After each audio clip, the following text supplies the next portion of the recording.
हुजूर सल्लल्लाहु अलैहि वसल्लम फरमाते हैं क़यामत के दिन अल्लाह ताला अंबिया के लिए नूर के मिंबर बिछाएगा। हर नबी मिंबर पे बैठ जाएगा, हर पैगंबर अलैहिस्सलाम अपने मिंबर पे जलवा फिरोज हो जाएंगे, हर पैगंबर। लेकिन हुजूर फरमाते हैं मेरा मिंबर खाली होगा। या रसूल अल्लाह सल्लल्लाहु ताला अलैहि वसल्लम आपका मिंबर क्यों खाली होगा? हुजूर फरमाते हैं मैं मिंबर छोड़ के रब की बारगाह में खड़ा हो जाऊंगा और इस डर से खड़ा हो जाऊंगा कहीं ऐसा ना हो कि मैं जन्नत में चला जाऊं और मेरी उम्मत रह जाए।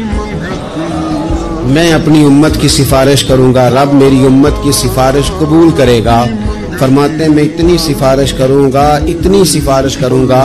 कि जहन्नुम का दरोगा मुझसे कहेगा कि महबूब कमाल हो गई, आपने तो अपना कोई गुलाम दोज़ख में रहने नहीं दिया।